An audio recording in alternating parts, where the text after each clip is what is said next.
गंगा के दूषित पानी से जानलेवा बीमारी का खतरा बढ़ा है। गंगा किनारे रहने वालों को मोटर न्यूरॉन डिजीज का खतरा है। कानपुर से बिहार तक गंगा किनारे बसे गांव में ये खतरा बढ़ता जा रहा है। गंगा किनारे वाले खेतों की फसल पर भी दूषित पानी का असर साफ तौर पर देखा जा सकता है। और ये अपने आप में एक और चिंताजनक खबर, यानी पानी सिर्फ रंग ही नहीं बदल रहा है, पानी में प्रदूषण जो है वो बहुत ज्यादा बढ़ता जा रहा है, जिसकी वजह से तमाम बड़ी बीमारियों का खतरा है। अब मोटर न्यूरॉन डिजीज जिसका मैंने जिक्र किया, ये है क्या, ये जरा आप समझ लीजिए। गंगा के दूषित पानी से मोटर न्यूरॉन डिजीज का खतरा बहुत ज्यादा बढ़ गया है।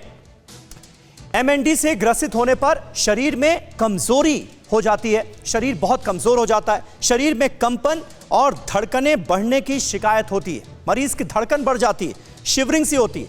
एमएनडी से पीड़ित मरीजों को चलने फिरने में भी दिक्कत हो जाती है, कमजोरी इस कदर बढ़ जाती है, खाना निगलने में भी उन्हें दिक्कत आती है और खाना खाते वक्त खांसते खांसते मौत की भी आशंका होती है। इतनी गंभीर यह बीमारी है मोटर न्यूरॉन जिसे कहा जाता है। अब यह मोटर न्यूरॉन डिजीज जो है, इसका खतरा कैसे बढ़ रहा है, इसके बारे में अगर डॉक्टर आचार्य आप हमारे दर्शकों को बता पाएं, और यह बीमारी कितनी खतरनाक है। देखिए, ये बहुत खतरनाक बीमारी है और चूंकि डायरेक्टली रिलेटेड है ब्रेन से, तो ये बहुत बड़ी बीमारी है। ब्रेन की फंक्शनिंग यदि डल हो जाती तो आप समझ सकते हैं कि जो सबसे बड़ा बॉडी का मैकेनिज्म होता है, जो ड्राइव होता है, ब्रेन के थ्रू होता है, और वहाँ पर ब्रेन इफेक्ट हो जाना, तो ये बहुत बड़ा अपने आप में एक डिसऑर्डर है।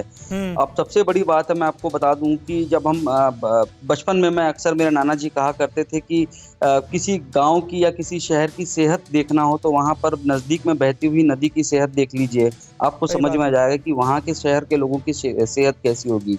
अब हम देख रहे हैं, ये न सिर्फ गंगा जी की बात करी जाए, बल्कि जितनी भी नदियाँ हमारी शहरों के किनारों से निकलती हैं, सारी नदियों का एक जैसा ही हाल हो चुका है। और ज़्यादातर अब ये देखने आ रहा है कि ज़्यादातर बीमार लोग नदी और इस तरह के जो वाटर स्ट्रीम्स हैं, जहाँ पर पोल्यूशन ज़्यादा हो रहा है, पॉल्यूटेंट्स ज़्यादा डाले जा रहे हैं, वहाँ के लोगों की सेहत में बहुत बड़ा इम्पैक्ट आ रहा है। ये मैं हैरान हूँ खुद इस बात को जानकर कि मोटर न्यूरॉन डिसीज के बारे में ये रिपोर्ट्स आ रही है, जो गंगा जी के आसपास जो लोग रह रहे हैं उन लोगों के बारे में। मैं खुद इस बात को लेकर चिंतित हूँ। बिल्कुल डॉक्टर शर्मा, इसे आप कितना खतरनाक मानते हैं? और अभी हाल ही में हमने देखा, खासतौर पर अगर गाजीपुर का जिक्र कर लें, उन्नाव का जिक्र कर लें, हजारों की संख्या में, सैकड़ों की संख्या में कई जगहों पर डेड बॉडीज गंगा नदी में बहती हुई नजर आई।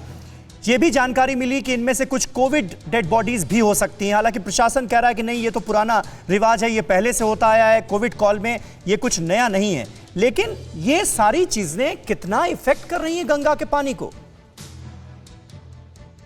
ये बिल्कुल सही बात है। देखिए, इसमें सबसे इम्पोर्टेंट जो फैक्ट है, जो सच है, वो सबको जानना होगा कि ये कलेक्टिव रिस्पॉन्सिबिलिटी है। देखो, गवर्नमेंट टास्क फोर्स बना सकती है, एक्सपर्ट कमेटी बना सकती है, और वो अपने रूल्स एंड रेगुलेशन बना सकती है, लेकिन हमारी अपनी भी खुद की इंडिविजुअल रिस्पॉन्सिबिलिटी है, हमारी खुद की भी जिम्मेदारी है, हर एक व्यक्ति की।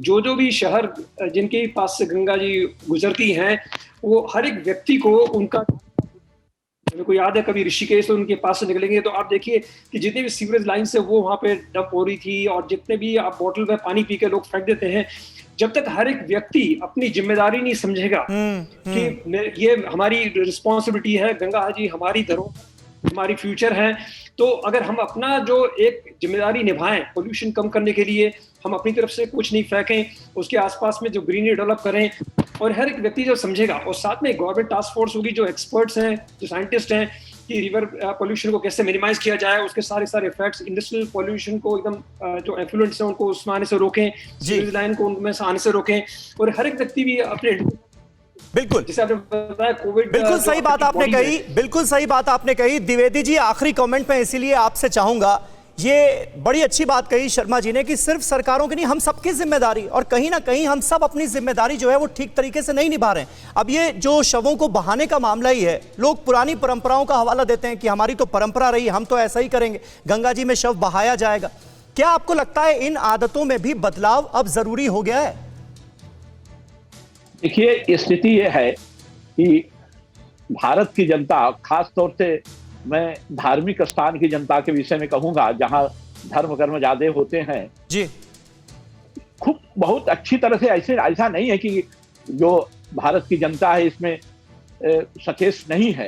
हमारे यहाँ मूर्ति विसर्जन होता था, मूर्ति नवरात्र में दुर्गा प्रतिमा और गणेश पूजन में जो मूर्ति में केमिकल लगे रहते थे, ये हुआ कि साहब गंगा में विसर्जित न किया जाए जी। लोगों ने इसमें सहयोग किया और गंगा में विसर्जन बंद हो गया। हाँ। तो ऐसा नहीं है कि भारत की जनता नहीं चाहती है, लेकिन कुछ ऐसे बुनियादी समस्याएं हैं जिस पर अगर हम गंभीर नहीं होंगे तब तक गंगा का निर्मलीकरण नहीं हो सकता है। गंगा का निर्मलीकरण दो कारण, अगर जब तक नहीं हम सोचेंगे तब तक निर्मलीकरण और गंगा की व्यवस्था व्यवस्थित नहीं हो सकती। एक सबसे पहला कि उसका प्रवाह निर्मल होना, अविरल होना चाहिए।